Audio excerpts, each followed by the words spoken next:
Good afternoon and welcome to the first Charter Revision Commission meeting. I know all of you know me. However, for our viewing audience, I am Irene Jacobs, the City Clerk and Collector. And with me today is Michelle Manousis, who's our Deputy City Clerk, and Andrew Salzman, who is our City Attorney. Before I call this meeting to order, if I can have all members stand and raise your right hand and repeat after me so I could administer the oath of office. I I, say your name. Kim Jennings, Swear or affirm swear and affirm that I will uphold that I will uphold the Constitution of the United States the Constitution of the United States and of the state of Florida, and of the state of Florida, the laws of the state of Florida, the laws of the state of Florida, and the charter and laws and the charter and laws of the city of Tarpon Springs, of the city of Tarpon Springs. that I am duly qualified I am duly qualified to serve as a member of the Charter Revision Commission, to serve as a member of the Charter Revision Commission. that I will faithfully and honestly I will faithfully and honestly perform my duties as a board member perform my duties as a board member without bias or prejudice, without bias or prejudice, and that I will treat all persons and that I will treat all persons or parties appearing before the board or parties appearing before the board with courtesy and civility. with courtesy and civility. You can take a seat now. Ah. Now that everyone has taken the oath, if everyone could please sign the oath placed in front of you and return back to the clerk's office before leaving today. I now call to order the meeting of the Charter Revision Commission of the City of Tarpon Springs on Monday, April 22nd at 2:01. Roll call.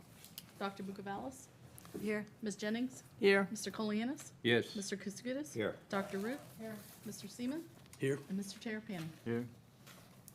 We'll go to our first agenda item, and that's the review of the Sunshine Law and Public Records and Ethics by Attorney Salzman.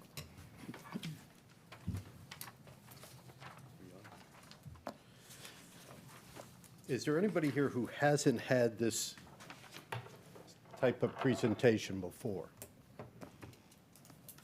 Good, so it'll mostly, right, well, not that particular one. It'll mostly be an update, I hope, for everyone. And of course, you have any questions, let me know. So you all, and I know I've heard from some of you that you've served on the Charter Review Board before. I don't know if everybody has, but you are subject to the Sunshine Law, public records, and the ethics requirement of Florida statutes. So, what basically are we talking about? The Sunshine Law, as you probably know, is Florida Statute 286, and public records is Florida Statute 119. Those, well, relatively simple statutes are pretty extensively litigated, and there are a lot of Attorney General opinions on these subjects, and they change all the time. So we're constantly looking at the interpretations. As things have probably changed, and as I heard within the last 5 years alone, things have changed from social media and those kind of responsibilities you may have or may not be aware of. So what is the requirements? Of course, an open meeting like you have here today, and making sure that all records you receive in your capacity in this position are given over to the city clerk's office so that if anybody comes in and asks for a public record, we have it. Those are the basic requirements that we're looking at. Under the open meeting law, there's a lot of this that you don't deal with. One is giving notice.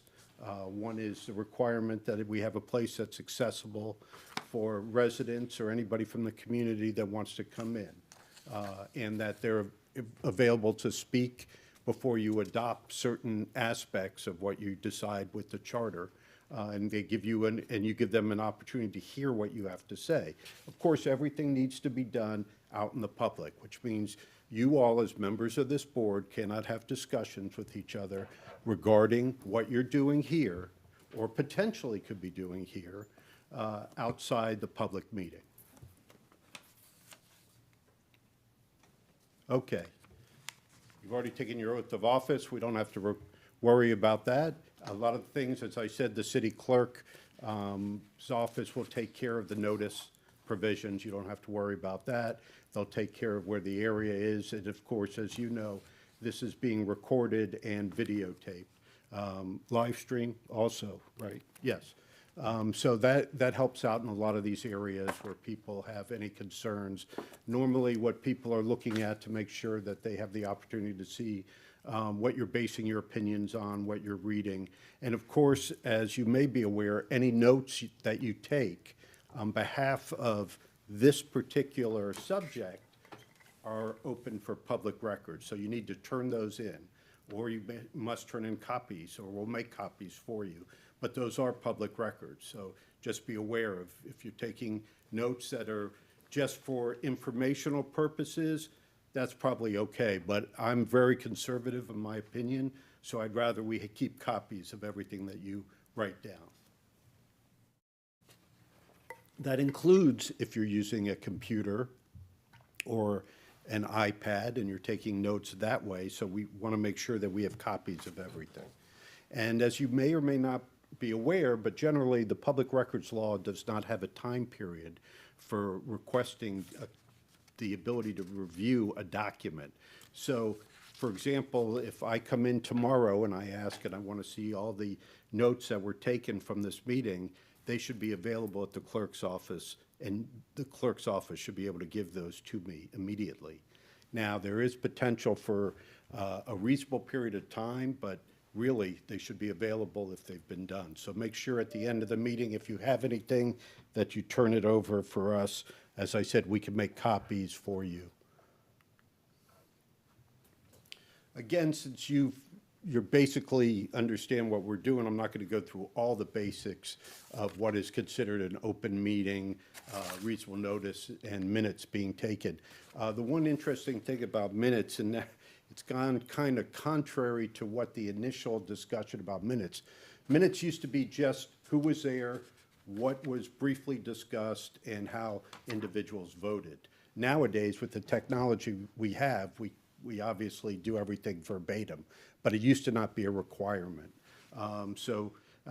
Minutes, handwritten minutes can be very short, and sometimes people get upset that are at meetings and they say, well, I want to recognize that so-and-so was there and this person said this and there was discussion and I want that information in there. Well, the law doesn't require that, but in our case, you don't have to worry about that because everything is being done verbatim. So if somebody wants something, they could get a video of it or they could get a copy of the minutes by recording. So this is probably the most important thing, and I touched on it briefly. What is a meeting? A gathering of two or more members of the same board to discuss a matter that will foreseeably come before the board for action. With you all, that has to do with every part of the charter. And remember, even if you've just discussed it, the way this particular board works, and I know most of you are aware of this, but you are subsequently going to have an ordinance that you draft that's going to go to the city commission. That's going to come back to you in some form. So the fact that you conclude having a discussion on a particular area of the charter, it's not over. And it reasonably can come back before you. So there's nothing here that you're going to be doing that's dealing with the charter that will be concluded while you're still a member of this board. So please keep that in mind. So any discussions you all have outside a public meeting are prohibited. If you happen to have a discussion, or if somebody approaches you and tells you what another board member has said, we need to disclose that at your next meeting in order to make sure, the idea is to make sure that everybody has the same information when you're discussing or voting on something. And so if I'm a board member and I'm having a discussion with somebody in the community and it's going to affect how I'm going to look at a particular issue, it's important that you all have that same information so that you can make a judgment with the same information. So that's the important part about it. Doesn't mean that people can't come up and talk to you about this. They just need to not act as a conduit, and they do not need to tell you what somebody else is thinking or doing. It's a hard thing that happens in communities, but you just have to be aware of that. We would hate to have something, be alleged Normally, we see these situations, and you've probably seen them in the past, they occur on anything that is a controversial section. So, for example, if you were going to recommend changing the form of government to a strong mayor form of government, and that's controversial, that would usually be the area that people would look at and say, well, who did you talk to? Why did 4 of you decide to do that? Did you talk to somebody? Do we need to look into that? And of course, there are criminal penalties that go with this. There are civil fines. There is a Commission on Ethics, which does proceed with these cases. I have several clients right now that I'm before the Commission on Ethics on, and trust me, they take this very seriously, and you don't want to be involved in that. You have to hire an attorney to defend you, and it's not pleasant.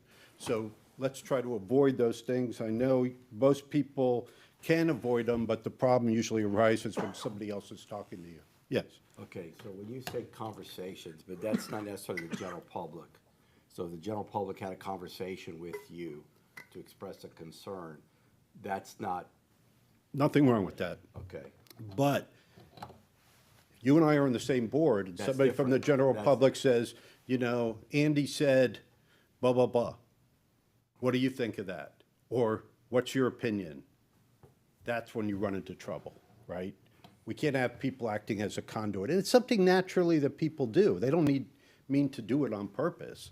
They might, especially with something, what you guys are dealing with is a pretty sensitive area. You're dealing with the charter, which is very important, as you know, from sitting on this before. And there's a lot of people that have particular desires that they want you to look at, and they're going to try to convince you if they can.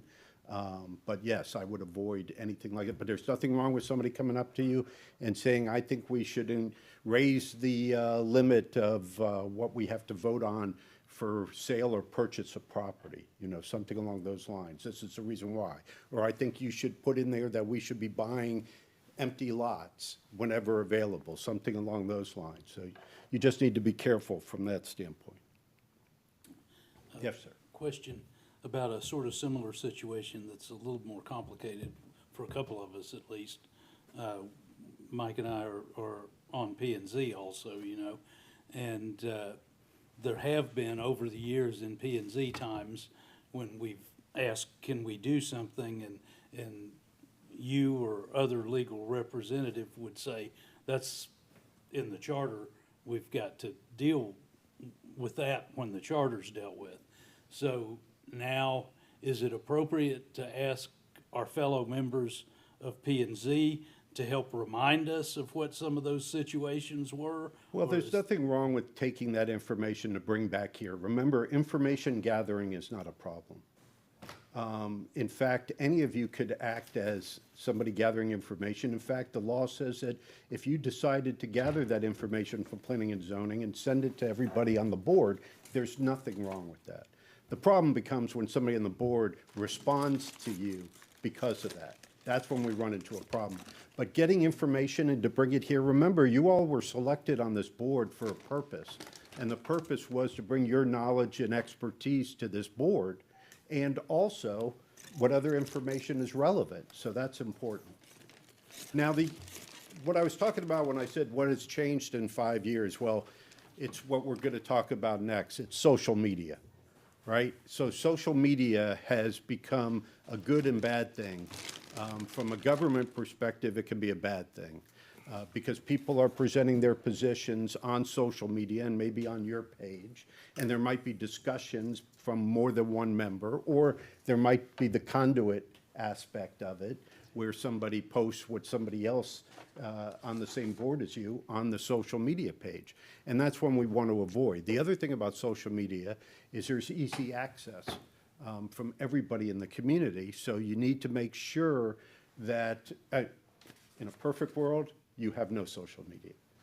For me to defend you, you'd have no social media. I don't have any, so that's good. Right. For those that have social media, you just have to be careful. If you're getting anything on social media dealing with charter review, again, I would forward it to the clerk's office. Therefore, we have that information. If you have any questions regarding what's going on, just don't respond. You cannot respond. I mean, that's the big problem with social media. In fact, There was a recent case that went so far into social media, not necessarily dealing with you all, but it's a Supreme Court case talking about that social media can now be considered a public forum for purposes of not allowing you to ban people on social media. If you were put in charge of a particular part in the city and you were taking information and responding, you could create a public forum on social media, which is a very dangerous place to be because of things that can come out and things that occur. And remember the other part, and we don't see it as much now, I've been involved in a little of this, but if you're using your own computer or your phone or your iPad and you're using it for purposes of being on the Charter Review Board, you could ultimately have that particular device subject to review by the court in case somebody makes a public records claim or a sunshine law claim, and the court needs to review that. So that'll be taken away from you.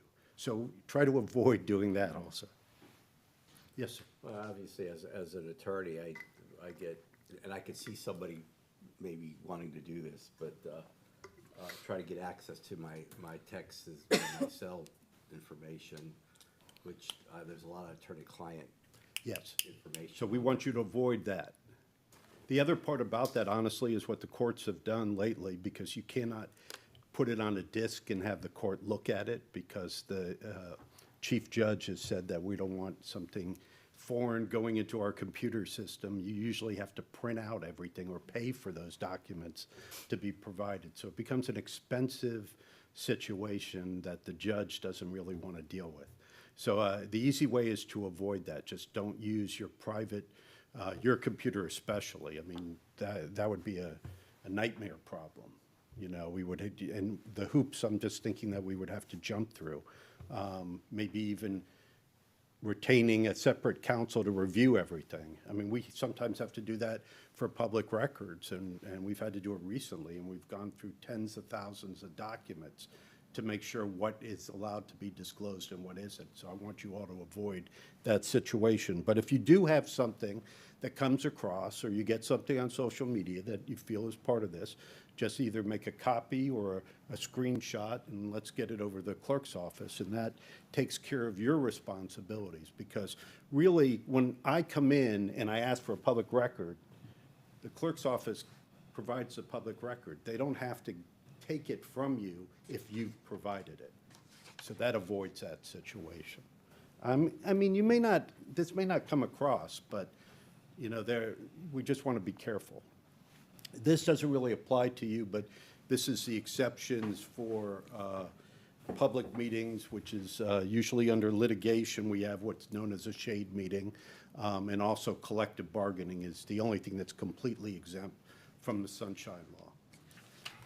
If any of you are, and we'll avoid this, I know, but if any of you are delegated to make a decision on behalf of the Charter Review Board, your own individual meeting or gathering of information, if you're acting on behalf of the board, could be subject to a regular meeting notice. So we've seen that. The example of that is usually when somebody is reviewing resumes on behalf of a board, that meeting would be considered a public meeting, even if it's just watching the person, you know, look at the resumes and not taking any action. That shouldn't affect you. Notice, again, is not something I'm worried about you knowing, because notice will be taken care of the clerk's office. Going back to the other meetings, I have a question about the second item. Board members attending meetings of a different public board should take care not to discuss or debate items that come before them. Okay, well, on a broad level, isn't almost everything covered by other boards part of the charter? Yes, so, but the question in that situation is having two board members having a discussion at let's say two of you that are not on planning and zoning. Two of you come to the planning and zoning meeting and you make public comment and you discuss, I want to put this in the charter. I think this is important that we put this in the charter. And another board member stands up and says, I agree with you. Now you're having a discussion about a meeting that is not an advertised meeting for charter review. Okay, so it's not a matter of just discussing any item? No. Okay, thank you. No, but it's the classic example of not having you have the discussion or attending these other meetings to potentially with another board member to have that discussion. Is it okay that it's a public meeting?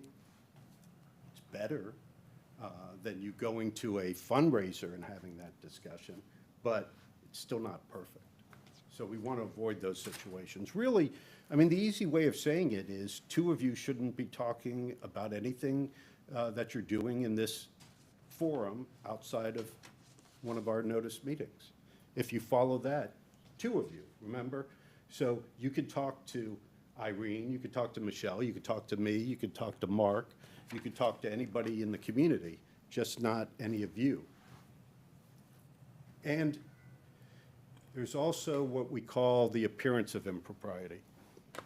And that's what I would ask you to avoid. And it's hard to do when you all know each other and you all go to community functions together, and it's hard to do. But again, here's how it comes about. When there's a controversial issue, oh, I saw two of them over in the corner seem to be having an intense conversation, and guess what? They voted, at the charter, one of them brought up a controversial issue and the other one seconded it. Where did that come from? They must have violated the Sunshine Law. They must have done something contrary. So that's where you have to worry about those situations. Doesn't mean you can't meet with each other, doesn't mean you can't socialize with each other, just avoid these conversations. So just to clarify, if I go to P&Z, and there's two people on P&Z, and make a comment about an item, not directed to anybody particularly, but just to the topic at hand. There's no problem with that. Okay. Just no one else can comment about your comment. And that's a hard thing, let's be honest, it's hard not to respond in some way. But that it happens and we can correct it. We bring the issue back before you for another discussion. We have it as if it starts anew. Now, when I say we can correct it, that corrects this board, doesn't correct you individually for anything that you may have violated, but it makes sure the work that you're doing will not be stopped and that we can move forward with it. Again, this is notice. I'm not going to have you discuss too much of this. This is one thing this comes up here in the city, and I'll explain it for people at least to understand. At the beginning of the year, the meetings are noticed here for the city. The general meetings are noticed. And then there could be a special meeting that occurs, and people wonder, why does it take so long? Well, the Attorney General's office has told us that you need to have a reasonable time period before you have a special meeting to be called. And that's usually 7 days. Now, you can have an emergency meeting. An emergency meeting is usually at least 24 to 72 hours, depending on what the emergency is. Obviously, we have a hurricane coming, that's an emergency. We can call an emergency meeting for that. But the idea behind an emergency meeting is it's a single subject that occurs and that whatever is decided is ratified at a subsequent public meeting. So that's why we don't normally have quick special meetings, because we need a reasonable time period, because people need to be noticed and receive notice that they may want to appear at that particular meeting. In your case, we will have all your meetings advertised, so it's not an issue. Again, these are particular requirements for special meetings, special districts. I'm going to go through that relatively quick. We talked, briefly, I talked about minutes. Verbatim transcript is not required. We will have that if it's necessary in this particular situation. The city goes beyond the requirements of the law, clearly beyond the requirements of the law, and that protects everybody. The one thing that people may not understand is that draft minutes are a public record. So that's how sensitive public records are. Any kind of draft is a public record. You can't wait for finalization. So as soon as there's any notes that are taken, they are a public record for purposes of anybody coming in. This is the classic, I hate the sunshine law, so I'm going to create an ordinance that exempts any board from that. You can't do that. You know, the funny thing about the sunshine law is it applies to all local government agencies and special districts, independent and dependent districts. It doesn't apply to the legislature. So they've exempted themselves from the requirements that you have. That's the beauty of being in the legislature. So, what are the consequences? We talked about them recently. In addition to the ones I talked about, there are civil actions, and the city is involved in a civil action right now on a violation of public records. I have defended municipalities on violations of the Sunshine Law. I have seen criminal courts prosecute people for violating the Sunshine Law. The State Attorney's Office will do that. They don't do it often, but they did it famously years ago in town of Kenner City when individual commissioners sat in a room and discussed what color they were going to paint a building outside a public meeting, and they were prosecuted for that. And there are fines, there are attorney's fees, and it's just not fun. So if you can avoid that, that would be the best thing to do. Okay. Public records. Public records law is very simple. Anything at all that you receive in any format whatsoever involving what you're doing on this board is a public record. Simple as that. Any format. That's why social media is so important to recognize. If it's used to communicate or formalize knowledge, it is considered a public record. That doesn't mean everything's a public record, but when in doubt, I'd rather you turn it over to the clerk's office. I mean, obviously, certain things, if I'm telling you about a fundraiser we're having in the community, that's not a public record. But anything concerning the charter for you all would be considered a public record. So easy part, turn it over. We don't have to deal with that. The biggest problem with public records is really this. Somebody sends you something and you dispose of it and they come in and ask for it. Does that happen? Absolutely. Happens all the time. People send you things and they ask for, make sure that it's gone to the clerk's office, and if it hasn't, then there's a problem. And that's what you just need to avoid. It's simple enough. It's just a little harder now with social media. This applies to any record that you receive, not just from individuals, but it could be from corporations, it could be from even government agencies, so to make sure that you provide those. If it's something generally that you see that has gone to the clerk's office also, you don't have to turn it in. If it's already coming to the city, then don't worry about that. There could be some general mailings that you receive, or people that contact you, even by email. They might also be contacting the clerk's office, but I would be careful in the emails. I would just forward them to Irene and Michelle, and then you don't have to worry about that.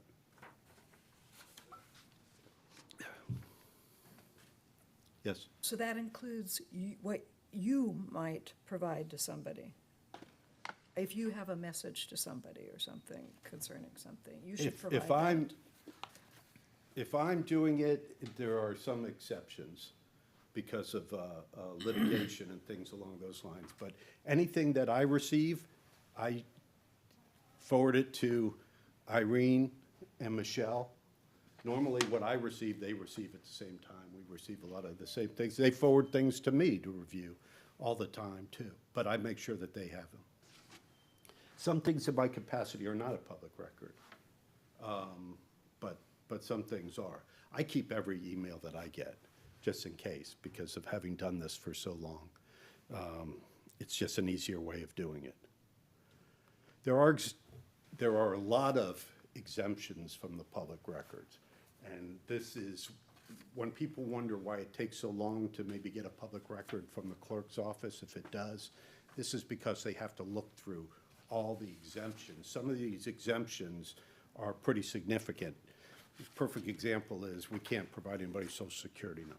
So we have to look through and redact every document that doesn't have a social security number.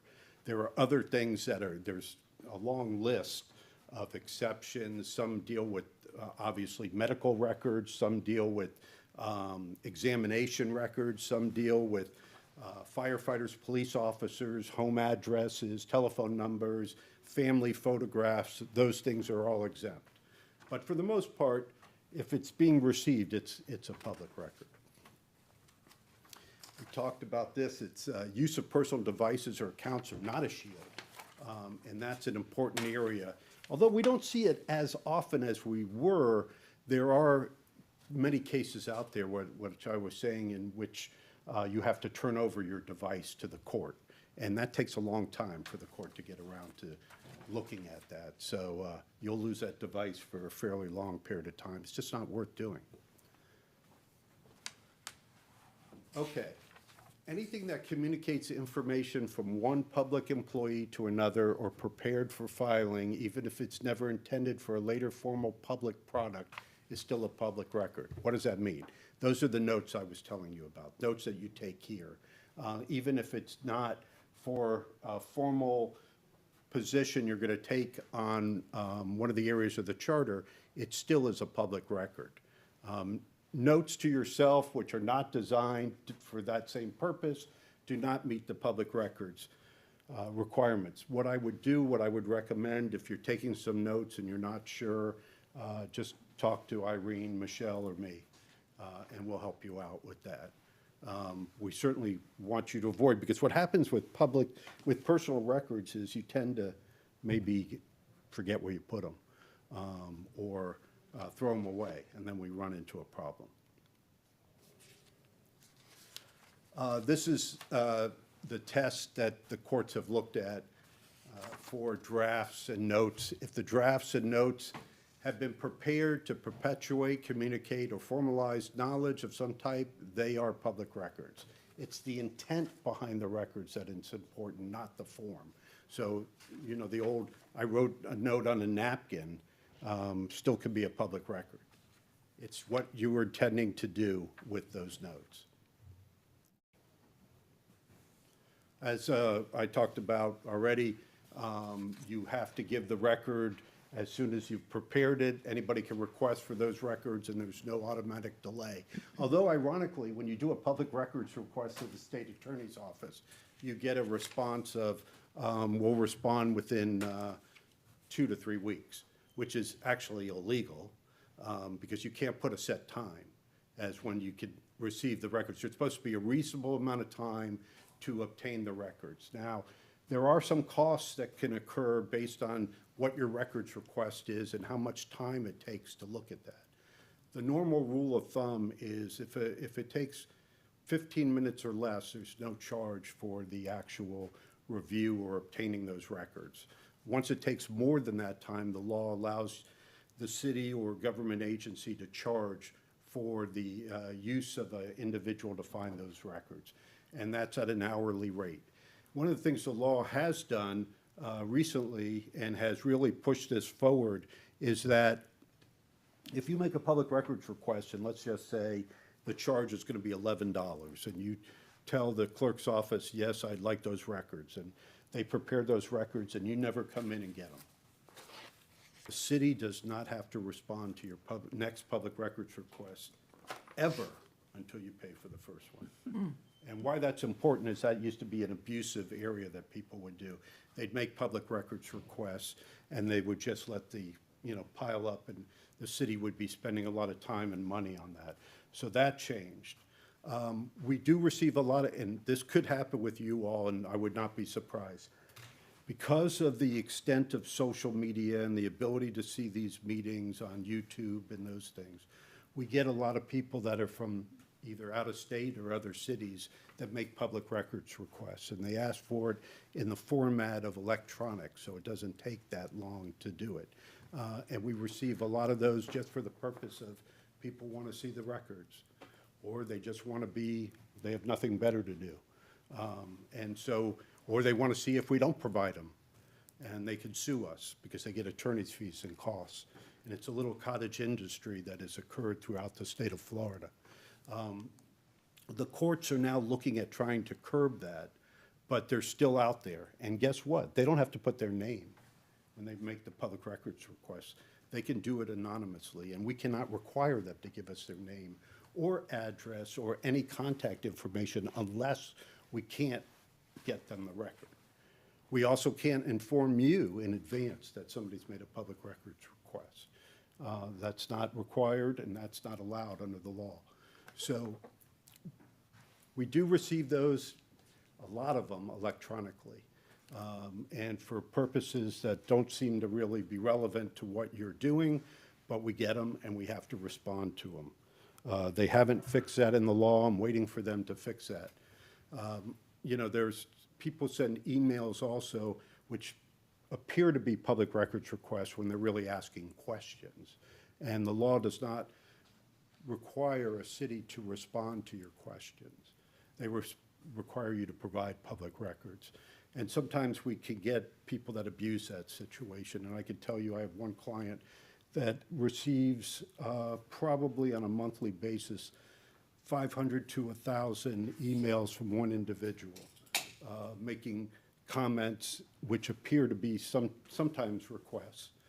And it appears abusive, but there's nothing they can do about it because the law is very open about what you're dealing with. The Sunshine Law, the courts have ruled in favor of the individuals that are bringing violations, I'd say the majority of the time. So the courts look at it as you should not try to avoid having public meetings, and you should not try to avoid providing public records. This is an exception, which is litigation. Litigation records are exempt during the pendency of the litigation. Let's try to go through this. The records custodian here is the clerk's office. So there used to be something else that people would come in. They'd come into other departments and make public records requests because the courts used to say that anytime the city receives a public records request, you have to respond to anybody who receives it. That's changed. You can declare an individual, and in our case, it's the clerk's office, that you must bring your public records request to. We also keep the records for a period of time. We're allowed to statutorily destroy some records. I don't believe the city follows. I think they keep their records. Don't you keep your records pretty much forever? Yes. Okay. I'm not going to go through this. This is dealing with a private company when we contract with them.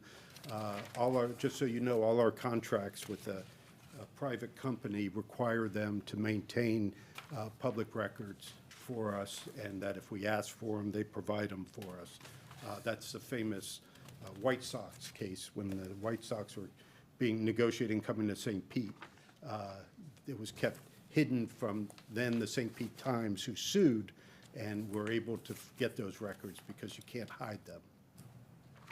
There are exceptions on some things, so you know. There's also an exception as to security here in the city.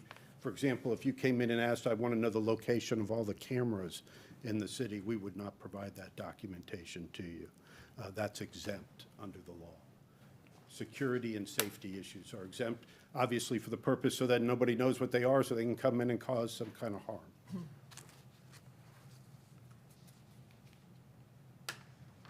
Any questions on public records? Okay. Ethics. Simple answer here is don't take anything from anybody and promise them that you're going to vote a certain way. The Florida Ethics Statute, which is Florida Statute 112, is pretty significant when it talks about issues of receiving gifts, lobbyists, and those requirements. The one that you would probably deal with is voting conflicts. So there's a little difference, just so you know, between being an elected official and being appointed on a board. Number one, if elected official has a voting conflict, they declare their voting conflict, and they could still discuss the item. And the reason behind that is that you were elected to represent me as a resident, and your opinion matters, right?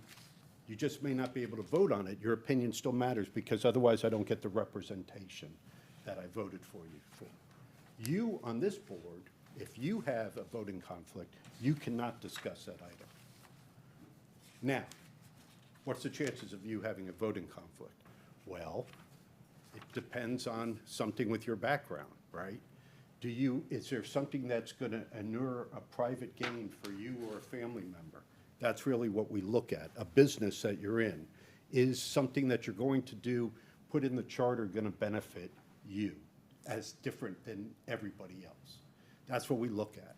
And those conflicts are significant. You have to fill out a form. We have to send it to Tallahassee within 15 days of the voting conflict. But I'm also going to tell you this. In Florida, the law is, when in doubt, you vote. You have to have a legitimate voting conflict. Here's the reason why. You're appointed to this board to do this job. And the idea is that you're supposed to be able to vote. If we have continual conflicts, then you shouldn't be on this board, right? You're in charge of doing something that's extremely important for the city, and the idea is that you need to be able to do that. The conflicts can occur. We don't see a lot of conflicts because it's really mostly financial. Sometimes people think, well, I know so-and-so, and it's going to affect them. Or this could affect my neighbor. That's not a voting conflict. That just puts you in a tough position, but it's not a conflict. It has to be a legitimate conflict. You're going to get some kind of gain, or you're going to help somebody differently than everybody else. Those are the legitimate voting conflicts. Got a question. Yes. Some of us have significant real estate holdings.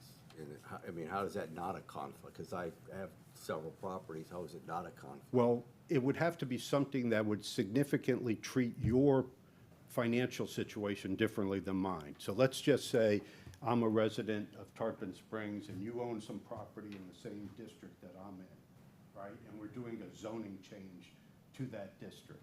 Does that affect the whole district, or does it affect you personally? Right? If it affects you personally, that's a special private gain. Then you have a voting conflict. Otherwise, I mean, basically, Like a remember, spot zone instead of a area? well, spot zoning's illegal, so we wouldn't do it. But I'm using that as the example. Yeah, I mean, we could come across a problem with that in spot zoning. If you owned an area, let's just say, we're rezoning an area from commercial to residential, and you owned a significant part of vacant lots there, then I would probably tell you you can't vote on that particular situation. But if we were talking about, we're changing residential from 15 to 20 units per acre for the whole city, I don't think that would necessarily affect you, right? It's almost going back at, if you look at it this way, I'm the commissioner and I have, my brother-in-law works for the city, and we're voting on a cost of living increase for the city. We've got 1,000 employees. If I vote for that, do I have a conflict because I'm inuring a gain to my brother-in-law? No, because it's so massive, it affects everybody the same. If my brother-in-law is in the finance department and there's 5 people in the finance department and I'm voting to give just that department an increase different than everybody else's, yeah, I probably have a conflict. So it almost comes down to what is the connection, right? How close is that connection? It goes along the same thing with, not being able to promote somebody that you're related to. That's true. But you could still supervise somebody that supervises your particular family member, right? You could still, if there's a distinction between how close you are to the particular situation. So this is what it really talks about: personal and affiliated, direct, special, private gain or loss for the person who is actually on record as voting. Any measure which a public officer knows would inure to the special private gain or loss of a family member, of your business, business associate, something along those lines. If it's not there, then you don't have to worry about it. The easy thing here is if you feel you have a voting conflict, just talk to me beforehand.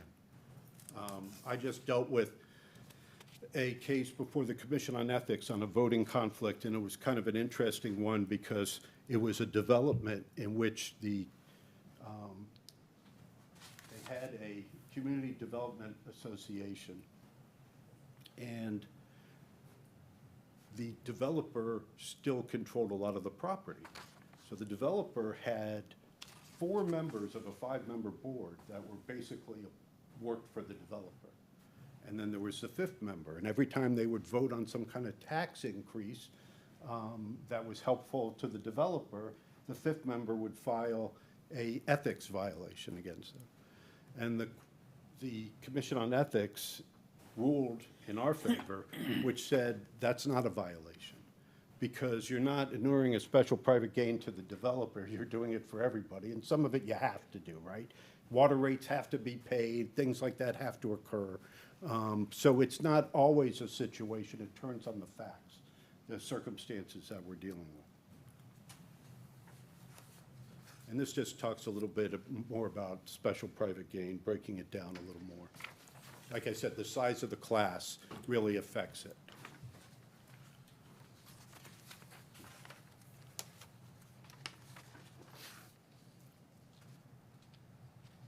Some of it is a remoteness.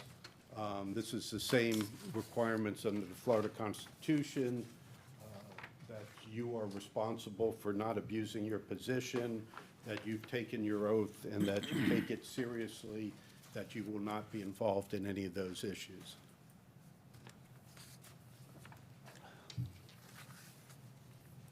This is what I said, if you think you have a conflict, you can check with me. You can ask the Florida Commission on Ethics. They're very helpful. They have a hotline, and they have their attorneys that answer these questions, and they're very good about it. And I'd rather you do that beforehand. So can you participate? This is what I talked about, the discussion. You might be able to participate, you may not. It depends on the conflict, and in most cases, I would tell you if you have a conflict, you cannot participate in the discussion. Okay. This is easy enough. Gifts, don't take any. You know, it's the old saying of, a bribe versus a gift. I mean, where you normally see these, and you probably won't see them, but we have a concert coming in town. Would you like a free ticket for that? By the way, when you vote on the charter, don't forget. So you want to avoid those kind of situations. You have to disclose if you get a gift, you have to fill out a form. It's really not worth it. I don't anticipate you guys will get any of these, but if you do, if somebody comes up to you, obviously it's a problem and it's actually a crime. So just be careful to make sure that nobody's doing that. The classic one that we see for commissioners is, hey, I got a new roof for $1,500,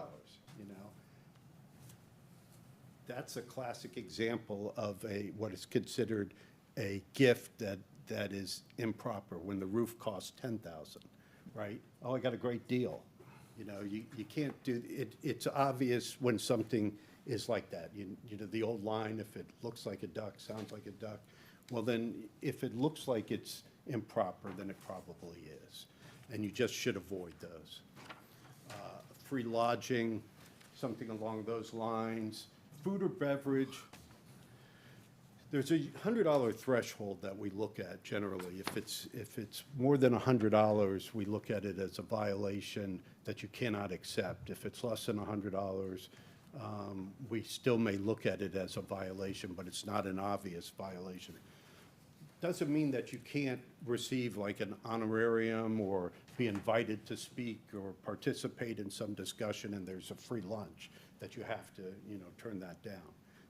That's not what it means. It's obviously, if somebody's offering you something for the purposes of gaining something else, then you have a problem, and that's a gift. And it's a violation for both individuals. It's a violation for the person who gives you the gift, and it's a violation for the person who receives the gift. These are cases that they will prosecute. They've become popular at the state attorney's office to prosecute.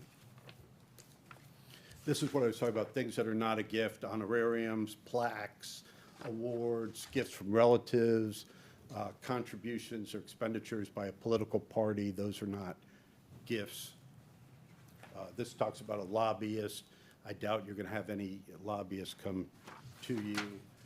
The problem with this is that I like the first bullet point. Florida law assumes you're smart and that there's no excuse to skirt the law. I mean, if it's obvious, it's obvious. You know that. You know you shouldn't be taking that. You know they're asking for something, and it's just not worth doing. This is acceptance of gifts. If it's from a lobbyist or lobbyist principal, valued under $100, what I talked about. Gifts from a political committee valued under $100. Anything over $100 on behalf of your board, so long as you immediately transfer it to the, in that case, the district or to the city. I don't want you involved in that. And gifts from your mom if she's not a lobbyist. Yes. But let's say someone who's up for something with the city comes to someone, whether on a board or whatever, or an elected official, and says, "Hey, let's go to the game. It's on me." Does this not have the appearance of impropriety, even if it's under $100? It could have the appearance of impropriety, which you would have to deal with separately than having to deal with the legal aspects of it. Okay. You're right. And that's, and again, I really like that you bring that subject, because almost all the time that we deal with these is the appearance of impropriety. Even the one I was telling you about with the 4 people that are on the, work for the developer, it's that appearance. Well, there must be an impropriety, right? Because how could 4 people work for the developer and raise our taxes? It helps the developer. He's still part of this community development district. So it's that appearance. And in that case, district had to hire an attorney, me, and we had to fight it. We had to prepare responses, and you spend a bunch of money on something for an appearance of impropriety. The same thing that, you could have here, where we do an investigation based on the fact that there's been some allegations made. There may not be anything wrong, but you try to avoid that appearance. And you have to do a disclosure. There's a state form, Form 9, that you have to disclose. If you don't do that, the ironic thing, once a month, the Commission on Ethics meets in Tallahassee, and one of the things you see a lot of right now are fines for people that violate not filing the right form, for their conflict, for their financial. They'll prosecute you in that forum, and they'll fine you for that. And that's a frequent thing that you'll see if you look at their agenda. This is just evaluating gifts, doing business with your own agency. I'm not worried about that. I mean, this is really what we're talking about, misuse of your public position. Are you doing something because you're on the Charter Review Board, and are you misusing that position by gaining some kind of financial or some type of advantage that you are not entitled to?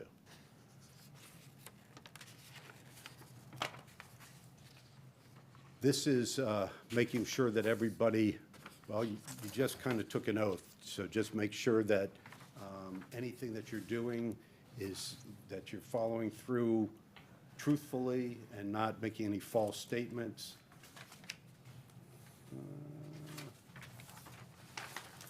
This is nepotism won't affect you. Elections I'm not worried about, so I think that concludes, unless there's any other questions. So I expect no violations of the Sunshine Law or public records.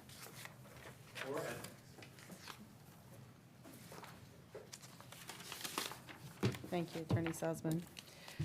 The next agenda item is to distribute the city charter and discuss the timeline. In front of y'all, y'all have a booklet that contains the charter sections as well as the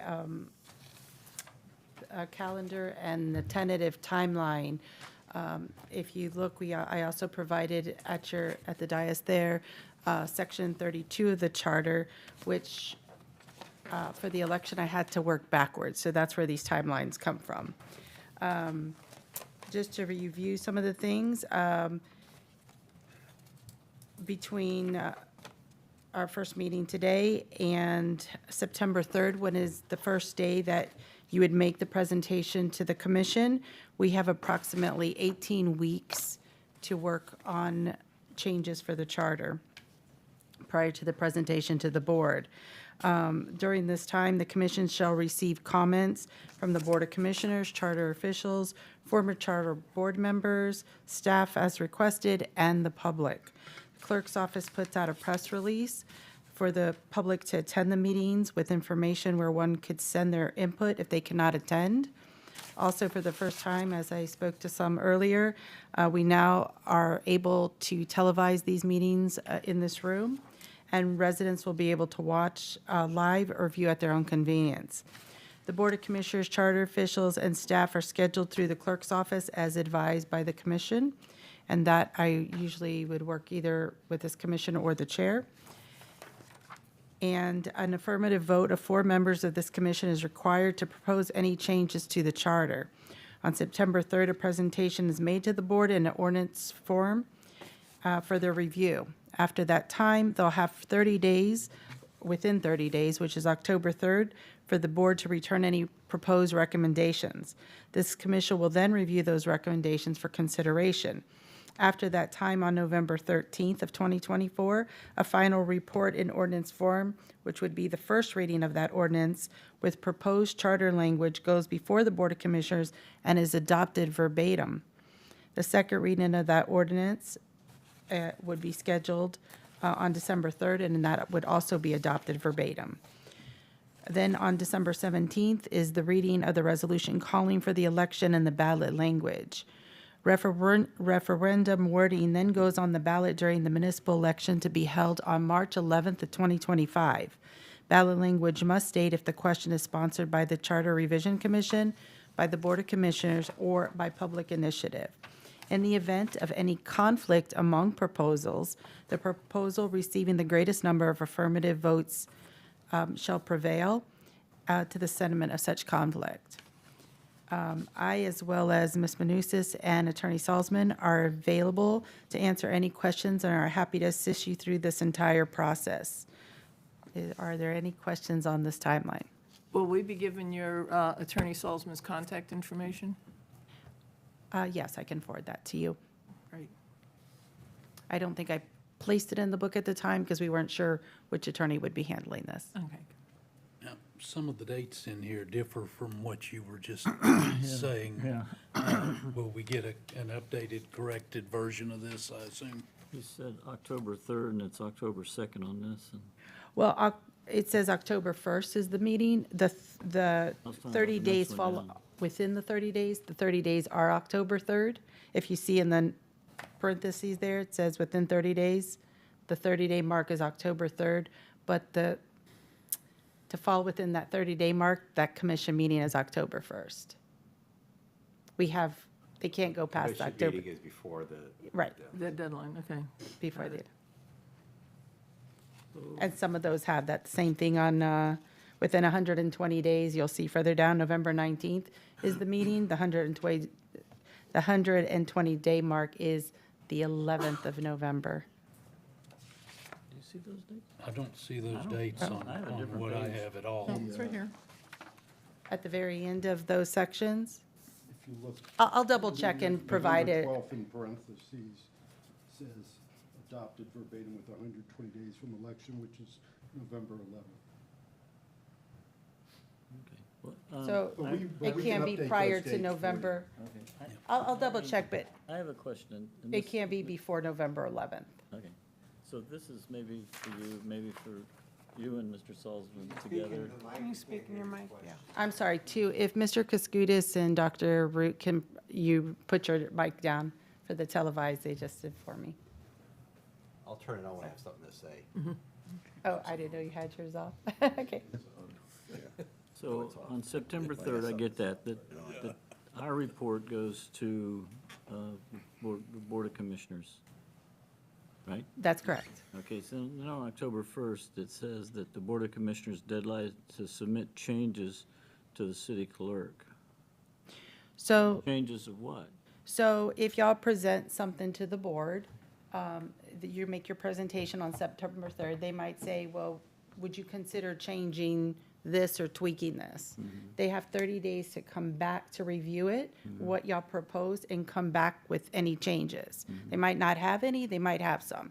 So then it would come back before this board, and the board would say, yes, we're gonna accept that and change it this way, or no, we don't want to. You don't have So what to. happens in that event, Mr. In the Salzman? event that you don't change it, then You don't change that's why right, you wouldn't Then it change goes it, but to then the they could electorate? come back in the Board of Commissioners, or by public initiative, could come have a contradicting or question. You might say, it's not a good analogy, but you might say, I want it blue, and they say, no, we want it red. But, and then whichever, it could both be on the ballot, Yes. and that's where, Yes, they could The do Board of something Commissioners, John, at that time, what they do is they write their own example of what they want versus what we gave them. And both those will go to the public to choose. It's just not over with because we say, no, we're not going to change. Right, you have the ability to present something no matter what. Okay. It will go To the electorate. Yes. and then on the ballot, it has to say if it's charter initiative, or if it's Board of Commissioners. Unless if it's illegal. Right. Right. Or, and we have to be careful how certain things are written based on, the requirements under the law. Right. But once that's done, Yeah. whatever position you take. Okay, Theirs could be contrary.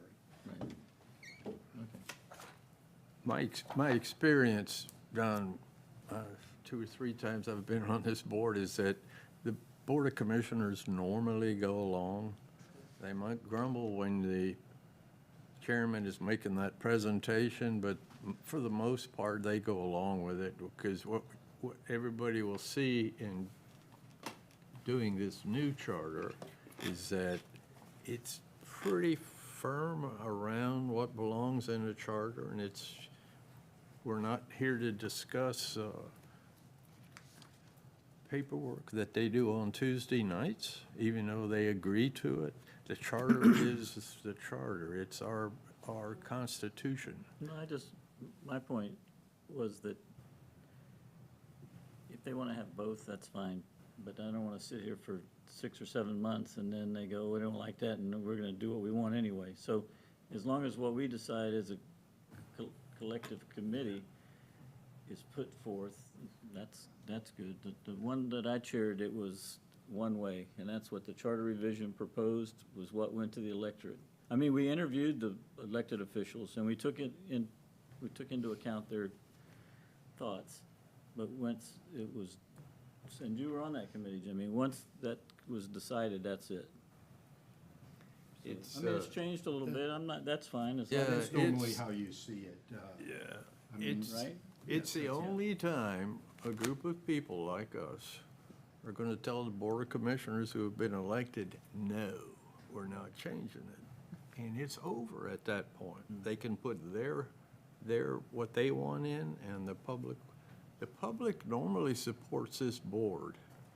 And you'll see as we go along, it's makes you feel good that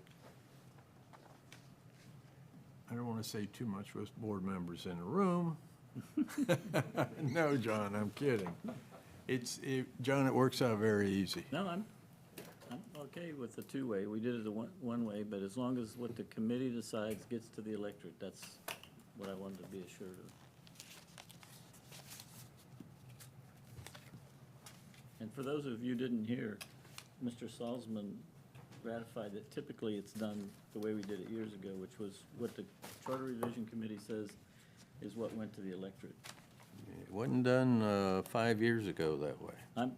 But remember, the Board of Commissioners at any time could bring something before the electorate. Right. Yes, they can. And a petition, if it meets the requirements of residents, they could bring something for vote. But if I'm not mistaken, they can do that, but they can't put it in the charter. Because If it goes you to have to referendum, they call can. the charter group back and say, we want to change this. So I'm telling you, it's the only time you want to be a bully to the board, now's the time to do it. Relax, guys. And this way, this has been done this way since 1983. It was adopted, this section, so, I mean, there's changes along to this. Usually, I can tell you though, from the last 5 charters we handled personally, it works together. I don't think I've seen one conflict of questions. Of course, you could make a recommendation to change the process. Not me. I do have one additional question, Irene. In the past, we've always asked the Board of Commissioners individually to come in and speak to this board about what they like or dislike. We're still going to do that? Yes. Oh, okay. You could ask staff, you could, city manager, Yeah, city you could staff. ask past charter board members, the commissioners, and like I said, however y'all want to do that, I'll discuss it with the chairman, and we could schedule, however y'all want to do it, one per agenda, schedule them every 15 minutes, half hour, once we get, Do the Board of Commissioners, have y'all given them a copy of the charter, the existing charter? They should have it. They have it? should have that. Sometimes you don't know it, but they have it. They should have it. They should have it. Okay. And Makes it a lot easier when they come up here and then, yeah. as well, our code book is online, so if there were any, all the codes and stuff, that is the most current copy of anything. We'll also have the authority to pop it up for the public once we start talking about each section. Quite honestly, to end this hard conversation, I've never had any bad feedback from the Board of Commissioners when I presented one of these to them, so it works out good. And then- It's a good process. Once we have the questions, we can only state facts, but we would do a summary that this board would approve as well on each question, because, the ballot language is only 75 words, and the title is only 15 words. So we want to make sure that we capture whatever so people can understand the intent of that question, or That's the that most proposal. difficult part. That is Yes. difficult. Very difficult. 75 words is the difficult part. And it might be also that y'all talk about a section, and then y'all might kind of move past it and then come back. The clerk's office does try, I don't know if that'll be helpful again, to keep track of who brought that up and what meeting it was brought up for each section, and what y'all decided not to, what y'all decided to go forward, to kind of keep for each section. That's good. Any other questions on the timeline? No? Okay, we'll move on to the next and probably most important is the election of a chairman or chair, I should say. And so the way this will work is we'll open the floor for nominations. And then if there are more than one nomination, we'll then we'll do it by vote. The person with the majority will take the chair position, and then they would take over the rest of the meeting. So if we can go ahead and open the floor for nominations. Do we have any nominations? I'd like to nominate Carrie Root. Second. This is a kind of a complex process, and I think Carrie's probably bright. I think you said on the previous charter revision committee. Yes, I was on the last one. But I think that there's a certain perspective gained by former elected officials having sat on both sides of the dais, so to speak. And So I would nominate Jim Kolianis to be the chair. And I will say Jim was a great chair last time. Do we have any other nominations on the floor?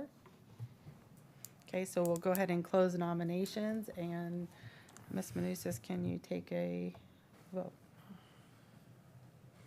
Do you want individual? Down alphabetical? We would have to, yes. Okay. Ms. Bucavalis? Tina? So we just, who we're voting for? Have to vote on one Oh, of the gee chairs. whiz. Nominations. I guess I'll go for Dr. Root. Dr. Root? Mr. Kolianis? I'm certainly going to vote for myself. And Mr. Kouskoudis, Dr. Root? I'm happy to serve. Dr. Root, Well, in the spirit of congeniality, Jim, I vote for Dr. Root. There you have it. So now I need a motion to that effect. So moved?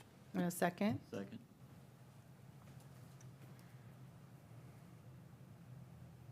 All in favor? Aye. aye.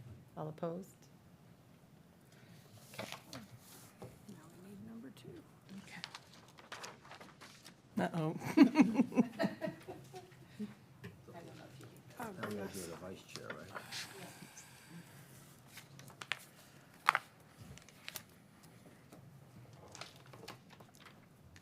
So you want a motion on the vice chair, or do that could? No, I'm, Ms. yeah. Root's in charge.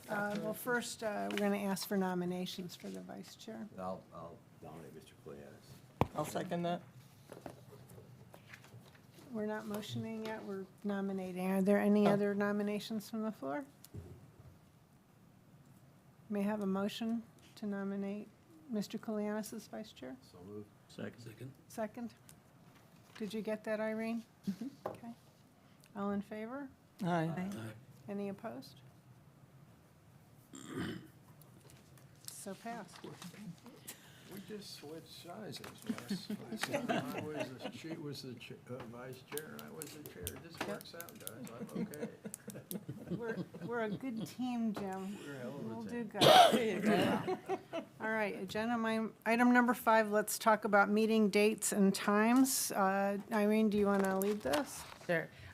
The city clerk's office, along with the city attorney, would like to be sure that the charter meetings are properly staffed to better serve you. In order for filming purposes, when other meetings are not scheduled or staffed, our meeting dates will be set on Mondays, starting at 2 p.m., going no later than 5 p.m., unless we have a special meeting might be needed, and at that time, we would have to check room and staff availability. Then it would be up to the commission on how often you want to meet, how long you want to meet. Sometimes, I think at the beginning last year, just for example, we started every week, could be every 2 weeks. I mean, it's up to the commission how they want to move forward with those meetings. Well, since we're going into the summer season, I think it would be helpful if we started with a summary when everybody's going to be gone, just in case, like, 4th of July week, it's empty, or city staff can't support it, or the attorney can't support it. We know that, so we have like a block-out schedule, and we go from there. The other thing I think would be helpful to me is to see how many meetings we had last commission meeting, because I know we met more than once a week on a number of times. Didn't we, Jim? Oh, yes. I mean, we met a lot more than, We made exactly what was necessary to get to that last. vote. right, and it was not once a week. So I think that it would help the board to see what we did last time. I could forward that to y'all. And I would suggest to the board that we considered following the time protocols like we did last time. For example, setting our meeting time, but we had loosely aligned about an hour at the beginning of the meetings where we had invited people come in. We gave them that time to share with us their thoughts on the charter and allowed us to question them. And I think I would go ahead and do that, start that right up front, get them in with their opinions right on. The other thing, if you're on this board and you have not read the charter, I strongly encourage you to do that. And if you don't have a chance to read it in its entirety before we really start the guts of these meetings, at least be familiar with the sections we're going to be looking at that next meeting. What I did find is there are areas where, for the most part, the charter is written so that there's not a lot of bleed from one section to another, but there are a couple of areas where that does happen, so it really helps to have read the whole thing in its entirety. So Mondays is a good start, but I think by next week it would be helpful to have a blackout schedule, so then we can go and schedule from there.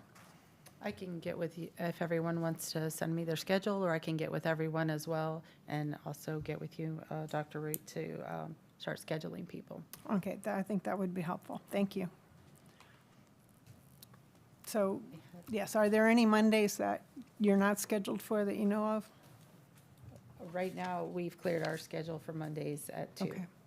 2 to 5. With the exception of Memorial Day and Labor Day, right? Okay. I won't be here on May 13th. Louder, please. I won't be here May 13th. Okay, that's what, And I We'll won't have- be here the 29th. we all have lives, and the good news is the way this is structured with a chair and a vice chair, a good vice chair. Thank you. Yeah, that we'll do a lot of workarounds. But, And now that it's televised as well, we'll be sure that we forward the information if it's passed out, if we meet and we're only, we only have one person not attending. yes, and the fact that the meetings will be recorded is really wonderful, because they weren't last time. Attorney Salzman, would you answer a question? If you watch a recorded meeting and you take notes as a board member, is that considered That- a public record? That's an interesting question. I really, to be honest, I'd have to look at them. Okay, well, we'll just play it safe and bring our notes, but the bottom line, it would be helpful to understand the answer to that. Normally, it's during a public meeting. Yeah, I'll look, but I would probably say no. Okay. And then the other question would be is, I did notice there was a note about special occasions when someone who is part of the commission can't be here but could participate remotely, that is allowed under special. I don't think they have those capabilities in this room. as Oh, I well. thought I read that. No, would you? Are you talking about it under our charter? No, it wouldn't be under the charter. The charter wasn't doing that at that point. I don't remember where I saw that. Carrie, sometimes attendance is allowed but not voting. Sometimes attendance is allowed but not voting. That's Yeah, something no, that should it be might have looked been into. in the Sunshine Law one. In the Sunshine Law, they allowed that Okay, when the that's- governor did that for COVID-19. COVID, Okay. And then he took it away. All right. It was a wonderful thing, actually. Yeah, all right. So I saw that it was, you couldn't have a majority not participating virtually. There are some agencies that do that, where they allow some participation. I've seen that with special districts. Again, where, like you said, you have your quorum here, and can somebody That's it. participate? Okay, And but then we there's cannot usually- do that here. You don't have that ability to Okay. do that. All right, but they will be recorded so that if you do miss one, especially if we have one of the charter officials or the commissioners here speaking to us, it's really good to hear what they have to say as we consider changes moving forward. So, I do have so- a question of the chair. yes. So our next meeting will be Monday, and we'll decide on Monday whether we're going to go bi-weekly or weekly, and then ramp up to the extent that we need to ramp up. Yes, Okay. yes. Bring your calendars next Monday if you have not been in communication with Irene, please. Okay, so I'd like a motion to accept the Monday afternoons as the city currently can support, and then we will go from there after that. But let's go ahead and have a motion for Monday afternoon. So moved. Second. And seconded? Merle, was that you? Both Oh, of us did, okay. actually. All in favor? Aye. Any opposed? And Irene, you can help us with that next week then. Okay, thank you. And thanks for my cheat sheet. This is just so wonderful, especially color-coded.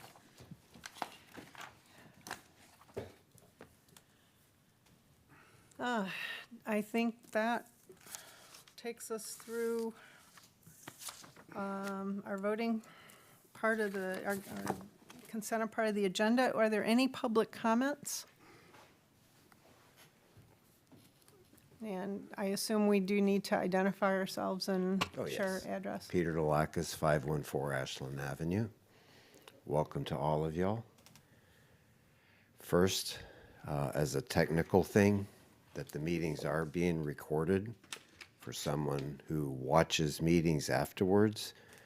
Please, when you speak and discuss and ask questions, pull the mic to you, because what happens when you're watching a meeting afterwards, what was that John said, or what was something Joan said, and you can't hear, and then someone will come back and answer it, and you hear the answer, but you're not sure exactly what the question is. So I would please appreciate that fact. Secondly, as Mr. Saltzman said, we're all different individuals.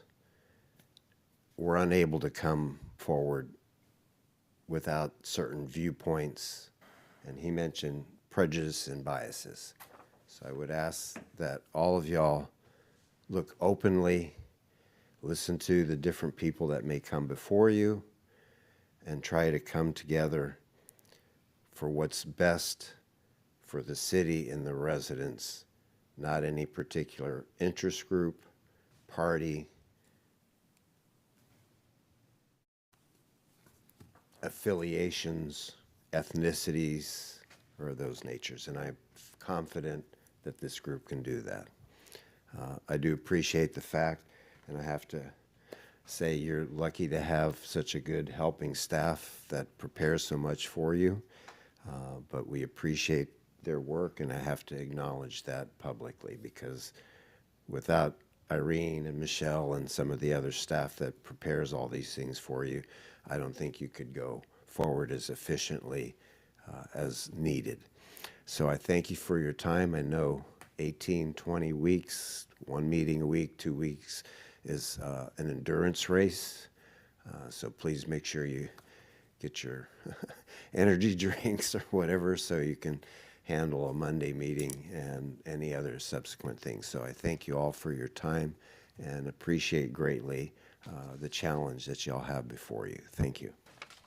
Thank you very much. Points well taken. Am I close enough? Can you hear me now?